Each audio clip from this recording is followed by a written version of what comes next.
সুপ্রিয় শিক্ষার্থী বন্ধুরা, তোমরা কেমন আছো? আশা করি সকলে ভালো আছো। গত 8 নভেম্বর 2020 তোমাদের ইলিয়টগঞ্জ আরবি স্কুল থেকে দ্বিতীয় অ্যাসাইনমেন্ট দেওয়া হয়েছে। দ্বিতীয় অ্যাসাইনমেন্টের যে বিজ্ঞান বিষয়ের সম্পর্কে আমি কিছু অ্যাসাইনমেন্ট সম্পর্কে উত্তরগুলো সম্পর্কে কিছু ধারণা দিব। আশা করি সেই সম্পর্কে তোমরা ধারণা নিয়ে তোমাদের খাতাগুলো লিখবে এবং নিজের মতো করে লিখবে। তো ক্লাস 6-এর যে সর্বপ্রথম যে একটা সংক্ষিপ্ত প্রশ্ন আকারে দেওয়া আছে, বিজ্ঞান কি? বিজ্ঞান হলো প্রকৃতি ও প্রাকৃতিক ঘটনা সম্পর্কে জ্ঞান, যা পর্যবেক্ষণ ও পরীক্ষা থেকে পাওয়া বা পরীক্ষা নিরীক্ষা দ্বারা সমর্থিত এবং একটি বিজ্ঞানসম্মত দৃষ্টিভঙ্গি। দ্বিতীয় প্রশ্নটি হলো, উদ্ভিদে বেঁচে থাকার জন্য পানি দরকার কিনা তার পরীক্ষার জন্য বৈজ্ঞানিক প্রক্রিয়ার ধাপগুলো কি কি হবে? তো আসলে পরীক্ষণ, এটা সর্বপ্রথম পরীক্ষণ, বেঁচে থাকার জন্য উদ্ভিদের পানি দরকার কিনা তার একটা পরীক্ষা। পরীক্ষণটি করার জন্য যা যা দরকার: ছোট্ট দুটি পাত্র, ফুল, গাছের দুটি চারা, পানি ও শুকনো মাটি। নিচে পরীক্ষণের বৈজ্ঞানিক প্রক্রিয়া ধাপগুলো বর্ণনা করা হলো। ধাপ 1, সমস্যা নির্ধারণ। পরীক্ষণ পদ্ধতির প্রথম ধাপে আমি সমস্যা স্থির করলাম। ফুল গাছের চারা তুলে এনে লাগালে মারা যাচ্ছে কেন? ধাপ 2, জানা তথ্য সংগ্রহ। আমি বই পড়ে, শিক্ষককে বা পিতামাতাকে জিজ্ঞেস করে জানার চেষ্টা করলাম যে কেন চারাগাছ মারা যেতে পারে। আমি জানলাম যে পানি না পেলে চারাগাছ মারা যেতে পারে। ধাপ 3, আনুমানিক বা অনুমিত সিদ্ধান্ত গ্রহণ, অর্থাৎ সম্ভাব্য ফলাফল। জানা তথ্য থেকে আমি অনুমিত সিদ্ধান্ত নিলাম পানির অভাবে চারাগাছ মারা যায়। ধাপ 4, পরীক্ষণের পরিকল্পনা। এবার আমি পরীক্ষণের পরিকল্পনা করলাম। এই পরীক্ষার জন্য আমাকে দুটি পাত্রে দুটি গাছ নিতে হবে। দুটি পাত্রের মধ্যে একটি বিশেষ পার্থক্য রাখতে হবে, অন্য সব কিছু সমান রাখতে হবে, না হলে আমি যা যাচাই করতে চাই তা করতে পারবো না। ধাপ 5, পরীক্ষণ। ছোট্ট দুটি মাটির টব নেই, টব দুটির তলায় ছোট্ট ছিদ্র করে এবার শুকনো মাটি দিয়ে পাত্র দুটি ভরে দেই।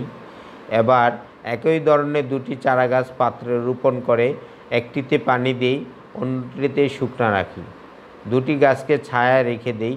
পরের দিন গাছ দুটিকে পর্যবেক্ষণ করে দেখলাম একটি গাছ প্রায় মরে গেছে, অন্যটি সতেজ আছে। ধাপ 6, উপাত্ত বিশ্লেষণ ও সিদ্ধান্ত গ্রহণ।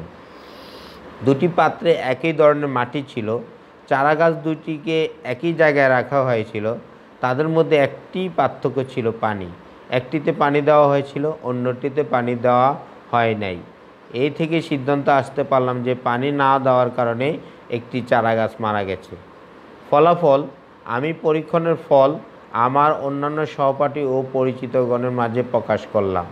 এগুলো হলো বৈজ্ঞানিক প্রক্রিয়ার ধাপ, যার মাধ্যমে আমরা প্রমাণ করতে পারি উদ্ভিদের বেঁচে থাকার জন্য পানির অবশ্যই দরকার। তোমার ষষ্ঠ শ্রেণীর এরপরে যে প্রশ্নটা, সেটা হলো, তোমার একটি বইয়ের দৈর্ঘ্য 20 সেন্টিমিটার, প্রস্থ 15 সেন্টিমিটার এবং উচ্চতা 1 সেন্টিমিটার হলে এরূপ 50টি বইয়ের আয়তন কত? তো এখানে দেওয়াই আছে একটা বইয়ের দৈর্ঘ্য 20 সেন্টিমিটার, প্রস্থ 15 সেন্টিমিটার, উচ্চতা 1 সেন্টিমিটার।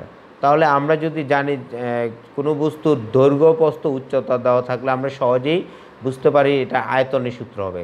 তাহলে একটি বইয়ের আয়তন আমরা বের করতে পারি দৈর্ঘ্য গুণ প্রস্থ গুণ উচ্চতা, অর্থাৎ দৈর্ঘ্য 20, প্রস্থ 15, উচ্চতা হলো 1। তাহলে তিনটাই ছিল সেন্টিমিটার, গুণ করলে হবে ঘন সেন্টিমিটার। তাহলে সবগুলো গুণ করলে 300 ঘন সেন্টিমিটার, অর্থাৎ একটি বইয়ের আয়তন হলো 300 ঘন সেন্টিমিটার। এখন সুতরাং 50টি বইয়ের আয়তন হবে 50 গুণ 300 ঘন সেন্টিমিটার সমান 15,000 ঘন সেন্টিমিটার। তাহলে 50টি বইয়ের আয়তন 15,000 ঘন সেন্টিমিটার। শিক্ষার্থী বন্ধুরা, এবার আমরা 5 নম্বর যে 4 নম্বরটা, আচ্ছা 5 নম্বর এখানে আগেই আলোচনা করতেছি। 5 নম্বরের ছকে উল্লেখিত উদ্ভিদগুলো কোন ধরনের, তাদের বৈশিষ্ট্য লিখো। তো ছকে যেসব উদ্ভিদগুলো দেওয়া আছে তার মধ্যে সাইকাস, সুপারি গাছ, মশ, কাঁঠাল গাছ, সরিষা ইত্যাদি। তো এর মধ্যে প্রথমে হলো সাইকাস। সাইকাস হলো নগ্নবীজী উদ্ভিদ। নগ্নবীজী উদ্ভিদের যেসব বৈশিষ্ট্য তা তুলে ধরা হলো। এসব উদ্ভিদের ফুলের ডিম্বাশয় থাকে না, ডিম্বকগুলো নগ্ন থাকে। তারপর ডিম্বক পরিণত হয়ে বীজ উৎপন্ন করে। ছকে উল্লেখিত সুপারি গাছ, কাঁঠাল গাছ, সরিষা গাছ এগুলো সপুষ্পক আবৃতবীজী উদ্ভিদ। এসব উদ্ভিদের বৈশিষ্ট্য হলো এদের ফুলের ডিম্বাশয় থাকে। এই বীজগুলো ফলের ভিতরে আবৃত অবস্থায় থাকে। নিষেকের পর বীজে এবং ডিম্বাশয় ফলে পরিণত হয়। তারপরে ছকে উল্লেখিত সর্বশেষ যে উদ্ভিদটি সেটা হলো মশ। মশ হলো অপুষ্প উদ্ভিদ বা মশবর্গীয় উদ্ভিদ। অপুষ্প উদ্ভিদের বৈশিষ্ট্য নিচে তুলে ধরা হলো। এইসব উদ্ভিদের মূল থাকে না, মূলের পরিবর্তে রাইজেট থাকে। এরা সমাঙ্গ নয়, এরা সবুজই, সাধারণত পুরাতন দেওয়াল, ভেজা স্যাঁতস্যাঁতে জায়গায় জন্মে। তো শিক্ষার্থী বন্ধুরা, তোমাদের যে 4 নম্বর প্রশ্নটা সেটা দেওয়া হলো, সেটা হলো আধুনিক শ্রেণীকরণ পদ্ধতিতে অ্যামিবা মাশরুম কোন রাজ্যের অন্তর্গত, এদের বৈশিষ্ট্য লিখো। তো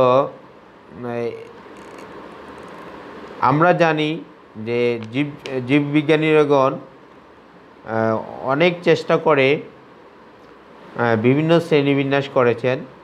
তার মধ্যে 1978 সালে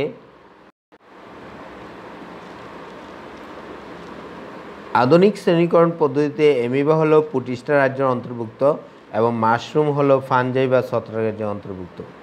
পুটিস্টা রাজ্যের বৈশিষ্ট্য, নিচে পুটিস্টা রাজ্যের বৈশিষ্ট্যগুলো উল্লেখ করা হলো। এ রাজ্যের জীবদেহের কোষ সুগঠিত নিউক্লিয়াস যুক্ত। এরা এককোষী, একক বা দলবদ্ধ থাকতে পারে। 2 নম্বর ফানজাই বা ছত্রাক রাজ্যের বৈশিষ্ট্য, নিচে ফানজাই বা ছত্রাক রাজ্যের বৈশিষ্ট্যগুলো উল্লেখ করা হলো। দেহে ক্লোরোফিল না থাকায় এরা বর্ণহীন। ক্লোরোফিল না থাকায় নিজের খাদ্য নিজে তৈরি করতে পারে না। এরা সাধারণত পানিতে বাস করে না। এরা আলো অন্ধকার উভয় পরিবেশে বাঁচতে পারে। এদের কোষপ্রাচীর কাইটিন দিয়ে তৈরি। এরা মাইসিলিয়াম দিয়ে বংশবৃদ্ধি করে।